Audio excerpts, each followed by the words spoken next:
विद्यार्थी साथीहरू आजको भिडियोमा लाइट माइ लक्की भन्ने एउटा एस्सेको बारेमा डिस्कसन गर्न गइराखेका छौं जुन एस्से चाहिँ आर स्कोल्स एन्ड आर कम्ले र जीएल अम्लर भन्ने तीनटा राइटर एउटा प्रोफेसरको एउटा टिम मिलेर लेखेको एउटा एस्से हो जुनमा चाहिँ मैले यो रेड लाइनिङ गरेको छु त्यो रेड लाइनिङ चाहिँ एकदम इम्पोर्टेन्ट लाइनहरु हो भनेर बुझ्नु होला जसमा चाहिँ के भनेको छ भन्दाखेरि यो चाहिँ एउटा लक्की स्ट्राइक सिगरेटको बारेमा लेखिएको एउटा त्यसको एडभर्टाइजमेन्टको बारेमा लेखिएको एउटा विज्ञापन हो त्यो विज्ञापन चाहिँ त्यो एडभर्टाइजमेन्ट चाहिँ कति चलाखीपूर्ण तरिकाले गर्न खोजिएको छ भन्ने कुरा चाहिँ यसमा देखिएको छ यहाँ देख्न सक्नुहुन्छ the cigarette ads are among the cleverest and technically perfect because they're use raised interesting moral problems about the functioning of advertisement हो यहाँ के देखाउन खोजिया हुन्छ भने सिगरेटहरु अथवा टोब्याको लेभलको अथवा अल्कोहलिक भनौं न यस्ता खालका एडभर्टाइजमेन्टहरुले के देखाउन खोजिया हुन्छ भन्दाखेरि त्यो चाहिँ हानिकारक त हो तर त्यो एडहरु हेर्दाखेरि स्वास्थ्यको लागि अथवा मान्छेको एउटा जीवनको लागि अत्यावश्यक हो क्या हो भन्ने खालको कुरा देखाउन खोजिएको हुन्छ भन्ने कुरा यहाँ मेन रूपमा चाहिँ देखाउन खोजिएको त्यो त्यहाँबाट हामी के बुझ्छौं भन्दाखेरि यो सिगरेटसँग रिलेटेड एडहरु एकदमै चलाखीपूर्ण तरिकाले चाहिँ बनाउन खोजिएका हुन्छन् जोबाट मान्छेहरु त्यो कुरासँग प्रभावित हुन्छन् त्यो मान्छेको शरीरको लागि मान्छेको हेल्थको लागि हैन मान्छेको लाइफको लागि चाहिँ एउटा नेगेटिभ नभइकन त्यसमा चाहिँ केही पोजिटिभ कुराहरु छ कि भन्ने कुरा चाहिँ त्यस्ता खालका एडहरुले देखाउन खोजिएको छ त्यही भएर तिनीहरु एकदमै चलाखीपूर्ण तरिकाले बनाएका हुन्छन् भनेर त्यहाँ राख्न खोजिएको छ अब मेन रूपमा चाहिँ यो एस्सेमा चाहिँ त्यो लक्की स्ट्राइक भन्ने सिगरेटको चाहिँ बाहिर देखिएको फोटो त्यहाँ देखिएको एउटा लेडीको फोटोको बारेमा चाहिँ डिस्क्राइब गरिएको छ त्यो डिस्क्राइब हामीले हेर्नु पर्दैन तपाईहरु यहाँ हेर्न सक्नुहुन्छ यो ब्ल्याकमा जति पनि लेखिएको छ त्यो सबै डिस्क्राइब हो र त्यहाँ मेन कुरा के लेखिएको छ भने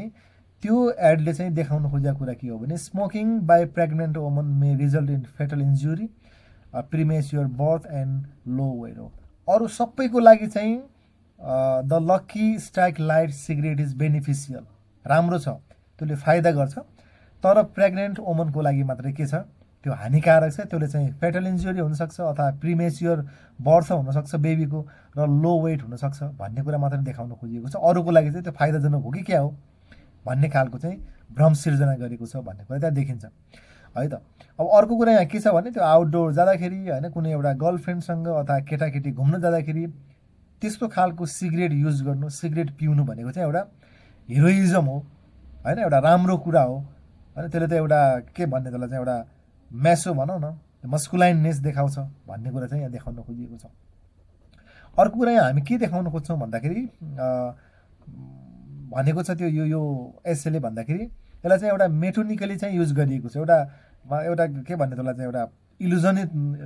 इलुजनली तरिकाले चाहिँ वर्डहरुको युज गरिएको जस्तो वुमन सिगरेट आउटडोर हो साथमा एउटा केटी हुने हो भने र लक्की स्ट्राइक लाइट भन्ने सिगरेट हुने हो र हामी एउटा आउटडोर भनौं न घरभन्दा बाहिर घुम्न जाने हो भने त्यसको चाहिँ मजा बेग्लै छ रमाइलो बेग्लै छ भन्ने तरिकाले पनि यसलाई चाहिँ देखाउन खोजिएको छ भने अर्को कुरा के छ भन्दाखेरि यहाँ एउटा क्लासिकल तरिकाका चाहिँ पप गीतहरुमा अथवा चाहिँ र्याप गीतहरुमा चाहिँ हिप हप गीतहरुमा चाहिँ a light is a classical sexual approach and a metaphor for sex itself in rock songs like Light My Fire हो पुराना त्यस्ता गीतहरु त्यस्ता फिल्मतिर चाहिँ लाइट माइ फायर भन्नु भने चाहिँ एउटा केटीले चाहिँ केटा मान्छेलाई चाहिँ सेक्सुअल अपिल गरेको देखाउँछ र त्यो कुरा चाहिँ यहाँ लक्की स्ट्राइक लाइटमा पनि देखिन्छ भन्ने कुरा यहाँ देखाउन खोजिएको छ त्योबाट हामी के बुझ्छौं भने यो cigarette associates the cigarette with beauty health and erotic pleasure हो यदि त्यो लक्की स्ट्राइक लाइट हामीले बोक्ने हो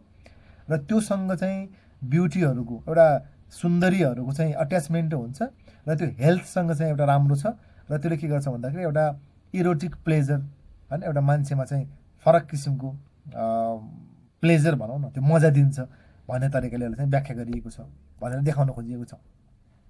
अर्को कुरा यहाँ के छ भने यो लाइट भन्ने वर्डलाई चाहिँ एउटा पनिङ तरिकाले एउटा रमाइलो तरिकाले भनौं कि अथवा चाहिँ एउटा के भन्नुला आइरोनिकल तरिकाले भन्ने कि त्यो वर्डसँग खेलिएको छ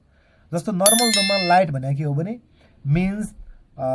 सेट अन फायर केही कुरालाई चाहिँ जलाउनु हैन अथवा आगो लगाउनलाई चाहिँ हामी light भन्छौं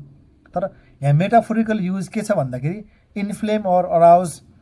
as in light my fire जसरी पुराना पुराना रक सङहरुमा चाहिँ लाइट माई फायर भन्नु भने चाहिँ अपिल अफ सेक्स, केटी मान्छेले केटा मान्छेलाई चाहिँ सेक्सको लागि अपिल गरे जस्तो हुन्थ्यो भने हो यो लकी स्ट्राइक लाइट सिगरेटमा पनि त्यो लाइट भन्ने वर्डले के जनाउँछ, इन्फ्लेम अर अराउज, सेक्सुअलिटी अथवा चाहिँ सेक्सुअल फिलिङ चाहिँ एउटा केटीको फोटो देखाएको कारणले गर्दाखेरि त्यसले चाहिँ अराउज गर्छ, मान्छे त्यो प्रति के हुन्छन् आकर्षण हुन्छन् भन्ने तरिकाले युज गर्न खोजिएको छ भन्ने हो। अर्को कुरा के भन्यो भने लाइटको मतलब के हुन्छ भन्दा त्यसले चाहिँ फ्री फ्रम ब्याड इन्ग्रिडियन्ट्स हैन, अलिकति लाइट भयो भने त्यो लाइटको अर्थ के हुन्छ भन्दाखेरि त्यसको फिल्टर भएको अथवा स्वास्थ्यलाई चाहिँ कम हानिकारक भन्ने तरिकाले पनि त्यसलाई व्याख्या गर्न खोजिएको छ भन्ने छ। So in Light my Lucky refer to both the meaning the classical sexual approach and the relative healthiness of the light cigarette हो। लाइट सिगरेटको त्यो लाइट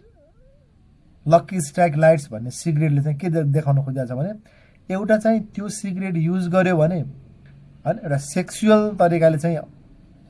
अप्रोच गरेको त्यो लकी स्ट्राइक लाइटको सिगरेटको चाहिँ बट्टामा भनौँ न देखिएको केटीको फोटोले चाहिँ मान्छेलाई चाहिँ सेक्सुअल अप्रोच गरिराखेको जस्तो देखिने भयो भने अर्कोतिर चाहिँ त्यो सिगरेट के छ हेल्दिनेसको हिसाबले हेर्ने हो भने चाहिँ अरू सिगरेट भन्दा चाहिँ हेल्दियर छ भन्न पनि देखाएको छ भन्ने कुरा यहाँ बुझिन्छ। अर्को कुरा के छ भन्दाखेरि यहाँ so this means if you want to be healthy and attractive and experience erotic pleasure smoke lucky strike light हो। अर्को कुरा के भन्न खोजेको छ, यदि तपाईँहरू चाहिँ हेल्दी हुन चाहनुहुन्छ अलिकति एकदमै के भन्ने त्यसलाई चाहिँ एउटा हिरो तरिकाको देखिनु एट्र्याक्टिभ देखिने हो र एउटा इरोटिक प्लेजर लिन चाहनुहुन्छ भने you should take or you should smoke lucky strike light हो। यो चुरोट चाहिँ यो सिगरेट चाहिँ लिनै पर्छ भन्ने खालको चाहिँ कुरा देखाउन खोजिएको छ। अन्तमा चाहिँ यहाँ के देखाउन खोजिएको छ भन्दाखेरि the surgeon general associates smoking pregnancy and ill health. हेरौँ है यहाँबाट के बुझिन्छ भने त्यसको तलपट्टि एउटा कसन लेखिएको छ अथवा के भन्छ वार्निङ लेखिएको छ। त्यहाँ के भनिएको छ भने smoking is only bad for pregnant women. Okay so smoking pregnancy ill health हो। यदि प्रेग्नेन्ट वुमनले चाहिँ स्मोकिङ गर्यो भने त्यो चाहिँ के हुन्छ इल हेल्थ हुन्छ, त्यो खराब हुन्छ। तर रेस्ट अफ अदर्स भनौँ न अरूको लागि चाहिँ त्यो के छ एकदमै गजबको चिज छ भन्ने खालको कुरा देखाउन खोजेको। So but the ad associates smoking sex and good health हो। अर्को रूपमा के देखाएको छ स्मोकिङ गर्नु अथवा एउटा के भन्ने त्यसलाई एउटा ब्युटिफुल लेडीसँग घुम्न जानु र त्यसले चाहिँ एउटा मान्छेलाई चाहिँ गुड हेल्थको रूपमा देखाउन खोजिएको छ र एउटा मान्छेलाई नर्मल पिपुललाई चाहिँ कन्फ्युजिङ क्रिएट गर्ने खालको चाहिँ एड छ। त्यही भएर यो टोब्याकोसँग रिलेटेड कुराहरू अथवा अल्कोहलसँग रिलेटेड कुराहरू अथवा स्पेसिफिक रूपमा चाहिँ लकी स्ट्राइक लाइटको चाहिँ एडभर्टिजमेन्ट के छ एकदमै क्लेभर तरिकाले बनाउन खोजिएको छ जसले चाहिँ जुन त्यसको हार्मनेस हो त्यसको चाहिँ हानिकारक चिज हो त्यसलाई चाहिँ दबाएर त्यसको फाइदा छ कि भन्ने कुरा देखाउन खोजिएको छ। त्यही भएर यो एड के छ एकदमै चलाखीपूर्ण क्लेभर तरिकाले चाहिँ बनाउन खोजिएको छ भन्ने कुरा चाहिँ यहाँ राइटरहरूले राखेका छन् र योसँग रिलेटेड केही कुराहरू केही समस्याहरू छन् भने सोध्न सक्नुहुन्छ। अहिलेको लागि भिडियो समाप्त गर्छौँ। Thank you so much.